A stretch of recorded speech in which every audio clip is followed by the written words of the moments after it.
जिंदाबाद जिंदाबाद जिंदाबाद।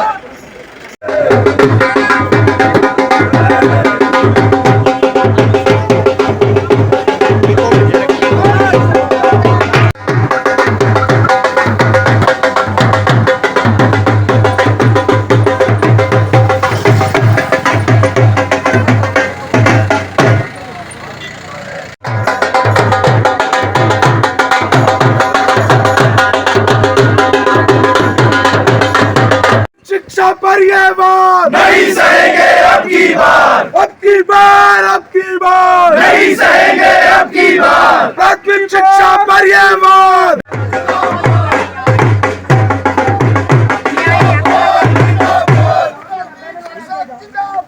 जिंदाबाद जिंदाबाद।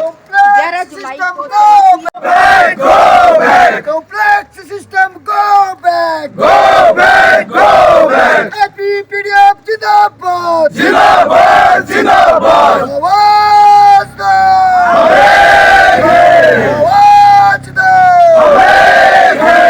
एपीपीडीएफ जिंदाबाद, कॉम्प्लेक्स सिस्टम गो बैक। सभी अपना अपना स्थान ग्रहण कर लें। जो हमारे अध्यापक साथी बाहर हैं, कृपया करके अंदर हॉल पर आ जाएं। नितांत जी जानना चाहेंगे जो संघ न्याय पद यात्रा निकाल रहा है, किन उद्देश्यों को लेकर और किन मांगों को लेकर जो है ये न्याय यात्रा निकाल रहा है? प्राथमिक शिक्षक संघ ने 11 जुलाई से माता बगलामुखी मंदिर कांगड़ा से यह पद यात्रा निकाली है और आज पद यात्रा का 12वां दिन है। इस यात्रा को निकालने के पीछे आप खुद ही समझ रहे हैं कि जो न्यू कॉम्प्लेक्स सिस्टम हिमाचल सरकार ने लागू किया है, उस कॉम्प्लेक्स सिस्टम के खिलाफ चाहे प्राथमिक शिक्षक संघ हो, चाहे प्राथमिक शिक्षा से जुड़े अन्य लोग हों, ये यदि सड़कों पर हैं तो इस बात से स्पष्ट पता चलता है कि ये पॉलिसी जो है वो कितनी कामयाब होने वाली है। इस बात का विश्लेषण जो है वो हिमाचल सरकार को करना चाहिए, क्योंकि सरकार ने एक षड्यंत्र के तहत न्यू कॉम्प्लेक्स सिस्टम बनाया और एक प्रिंसिपल को, जिसके लिए एक स्कूल चलाना भी मुश्किल होता है, उसके लिए 15 से 20 स्कूल दे दिए गए। और उन स्कूलों को देने के पीछे कारण ये है कि प्राइमरी स्कूल्स के अंदर इसमें 5000 से अधिक जेबीटी की पोस्टें खाली चल रही हैं। 3000 से अधिक स्कूल हमारे ऐसे हैं जहां एक ही अध्यापक काम कर रहा है। और जब वहां से ड्यूटी जो है जनगणना के अंदर लग जाती है, इलेक्शन ड्यूटी के अंदर लग जाती है, तो वहां पर टीचर की व्यवस्था नहीं होती है। तो सीनियर सेकेंडरी स्कूल के प्रिंसिपल को इसलिए रखा गया कि आपके पास चाहे कोई लैब असिस्टेंट है, चाहे आपके पास कोई पीएन है, चाहे आपके पास कोई डीएम है, पीटी है, आपने वहां पर भेज देना है, चाहे वहां पढ़ाई हो चाहे ना हो। और जैसे जैसे माता पिता वहां से फिर बच्चों को हटाते जाते हैं, तो सरकार जो है वहां पर तालाबंदी कर रही है। और आप हर समय देखेंगे कि 200 से अधिक स्कूल हमारा ऐसा रहता है जहाँ कोई भी अध्यापक नहीं होता है। 60,000 से अधिक बच्चा जो है वो नर्सरी क्लासेस के अंदर एडमिट है, लेकिन उनके लिए कोई व्यवस्था जो है सरकार ने नहीं कर रखी है।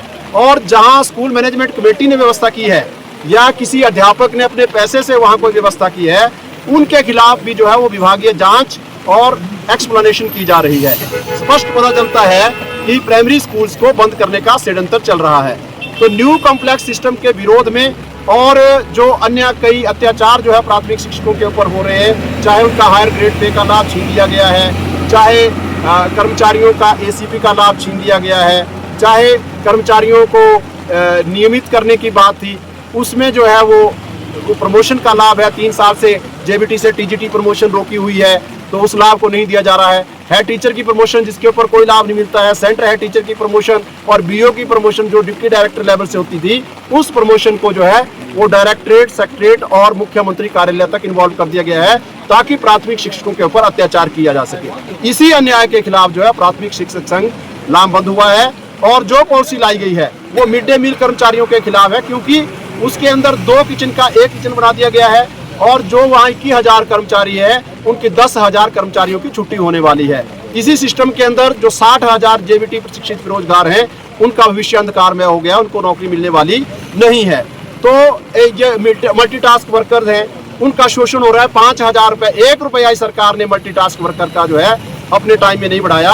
और आज प्रिंसिपल उनका रात को जो है चौकीदारों के रूप में प्रयोग कर रहे हैं और उनका शोषण जो है वो किया जा रहा है। इस सिस्टम से जो बीओ दफ्तर के अंदर चाहे क्लेरिकल स्टाफ है वो भी खुश नहीं है और प्रिंसिपल भी अतिरिक्त कार्यभार के होते इस प्रणाली से खुश नहीं है। तो कोई भी वर्ग जब इससे खुश नहीं है तो सरकार जो है इसको क्यों इम्पोज करना चाहती है, या किस ब्यूरोक्रेट की ऐसी ईगो है जिसके चलते जो है इस सिस्टम को जो है वो थोपा जा रहा है। जिस सिस्टम को लागू करने वाले लोग खुश नहीं है वो सिस्टम कभी सफल नहीं हो सकता है, ये आप सब समझाते हैं। तो इसी के खिलाफ सरकार से हम अपना मसला रखने के लिए जो है निरंतर हम रख रहे हैं, तो इसको निरंतर रखेंगे और ये जो संघर्ष है वो 2027 तक जारी रहेगा। और आज मैं एक और घोषणा करता हूं कि प्राथमिक शिक्षक संघ ने आज ही एक निर्णय और लिया है कि 26 तारीख को जो विशाल धरना प्रदर्शन चौड़ा मैदान में होगा उसी दिन से क्रमिक अनशन जो है वो अनिश्चितकालीन जो है वो प्रारंभ कर दिया जाएगा और डायरेक्टरेट के सामने जो है ये अनिश्चितकालीन क्रमिक अनशन उस समय तक जारी रहेगा जब तक हमारी जायज मांगों को नहीं माना जाता है। धन्यवाद।